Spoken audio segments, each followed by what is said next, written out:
Welcome back to Band-Aids and Duct Tape, Day 7. Today we're going to do subframe bushings. I've seen 100 different ways of doing these things. None of them are easy or great. This will be probably one of the hardest things we do to this car for this whole build. But today I thought I'd try and see if using this weird little thing might do something. It's like a soldering iron, I guess, almost, for cutting styrofoam and stuff. I thought it might work on the rubber because a lot of people just burn these out, but not the case. Was not the case. So we took her on over to the press and spent a good little while just trying to figure out how to get this thing to sit level for the press and stable enough for the press, which proved to be rather difficult. As you'll see, I couldn't get it. Just couldn't get it. Tried to press this thing out and it just kept moving the entire subframe up because I couldn't get proper leverage on the end there. Because these bushings cover the entire bottom of the subframe, so you can't get pullers or anything on there. Look at that. That's all the bushing there, that lip I'm trying to hammer off. With the trusty air hammer, air chisel, I don't know. I like to call it air hammer. So ultimately ended up doing this, just kind of banging the crap out of this thing on this first bushing, just to even get it started. So more often than not, you want to try to get the center out of it and then cut them out, is what I've seen people do, and is what we ultimately ended up doing. After I went through all this, we'll call it R&D, testing and failing. And here we are, doing the method that most everybody else seems to do, just catching on fire. With gasoline to start her up and let it go. And then as that rubber gets nice and hot, it'll just break down and become easier to destroy. I actually hate the fact that we're using heat on this aluminum subframe. So this is the only bushing that I actually used heat on, because it just seems weird to me that you would heat up aluminum like that on a structural part of your car. But to be perfectly honest, I don't know if it even gets hot enough to affect the aluminum at all. I don't know, but it seems weird to me. So after this, I stopped doing it and just went straight to brute force on the rest of it. But you'll see here, it takes some time.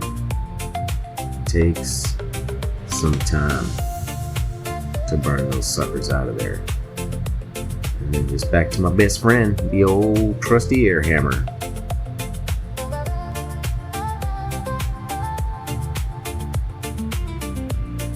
And that's it. Just hours and hours of hammering away and prying and cutting and hammering away.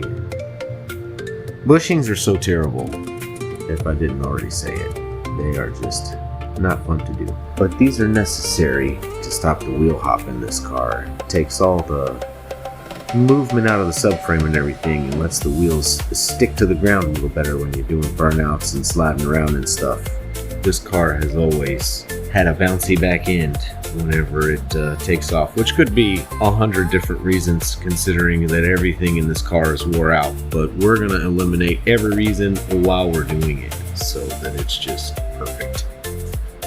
Eventually, this sucker will start moving around and we'll get it knocked out of here.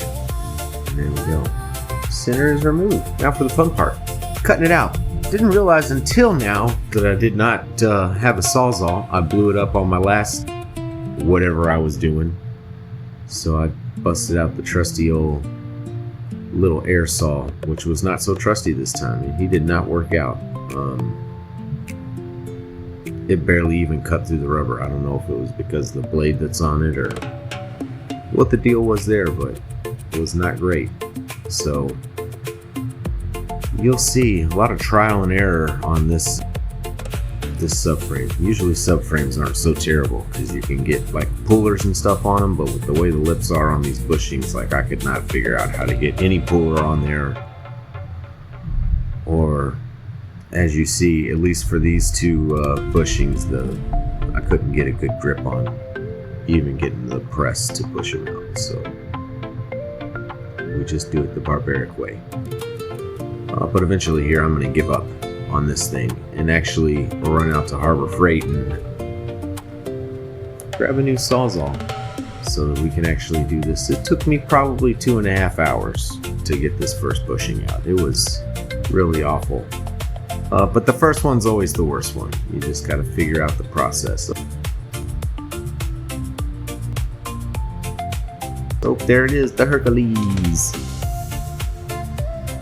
Good Sawzall, probably the nicest Sawzall I've ever had. Granted, I always get like some cheesy little Walmart $30 Sawzall. That one was a top of the line Harbor Freight right there. Look at that, brushless.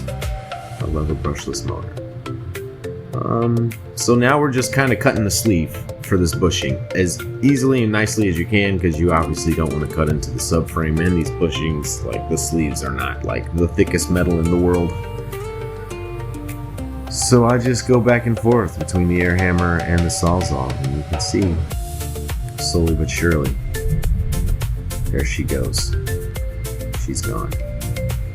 Awful. You can see I beat the hell out of the edges of that thing with the hammer, but it did not get any like damage inside where the actual bushing's going. So I can clean that up a little bit like it never happened once we get a little closer to the end.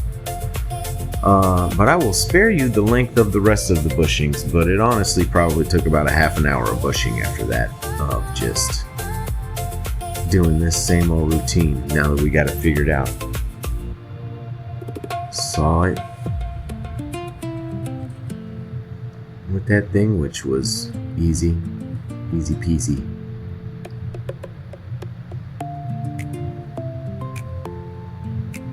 Get a little bit from this side.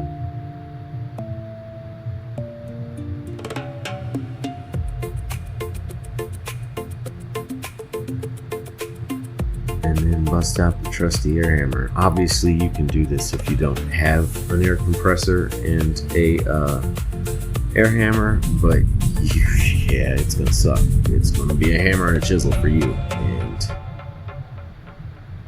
not the most fun in the world. There's got to be a better way to do this. I don't know. I watched several videos on 350Zs specifically, because I mean I've done subframe bushings, but like not ever to the freaking level of difficulty these things were.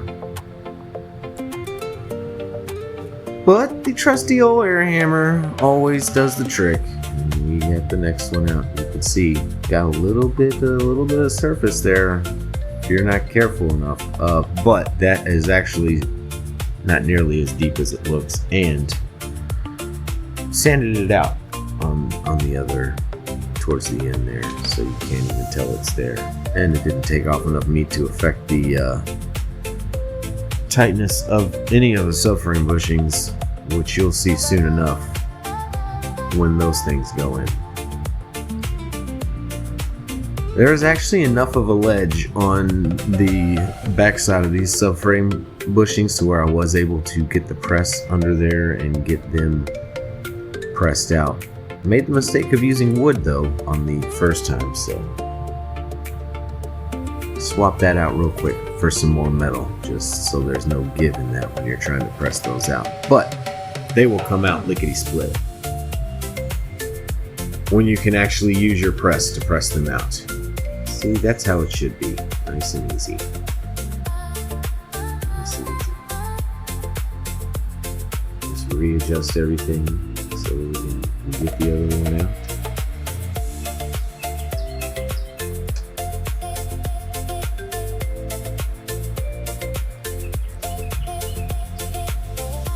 More readjusting because there is no space at all to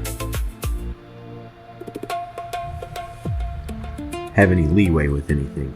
Just the way those tabs are. And then there's the differential bushing, which I just popped out the same way, cut, sawzall, hammer out. We will replace that one later on when we actually get the rear end. And these are the pads, very fine pads, so we don't take too much metal off of this thing and cause any type of, I don't know, damage. But now we're just going to clean her up. I just use engine degreaser and a really stiff bristled detail brush to just scrub her down, make her shiny a little bit so it all looks new when we put it in for a week or two before I get it all dirty and never clean it again.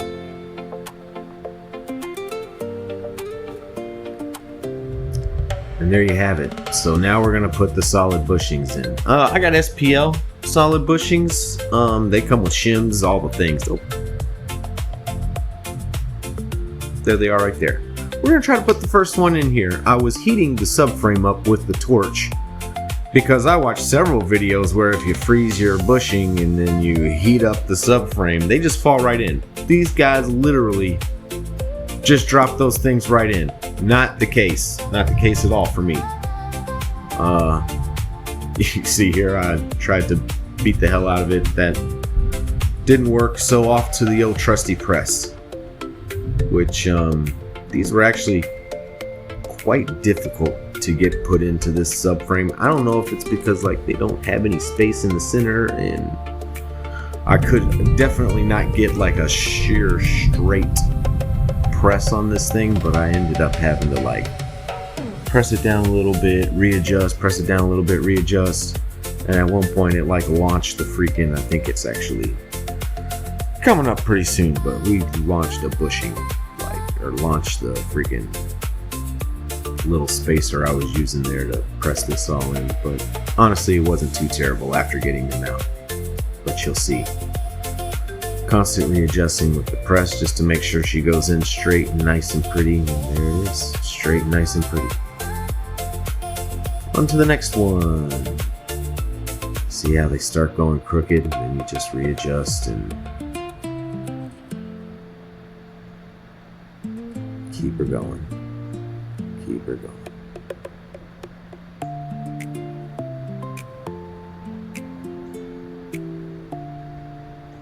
And there it is.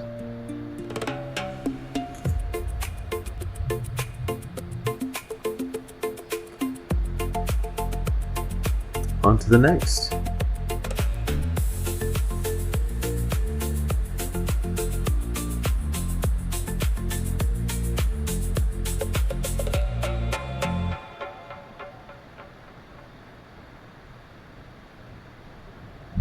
There it went.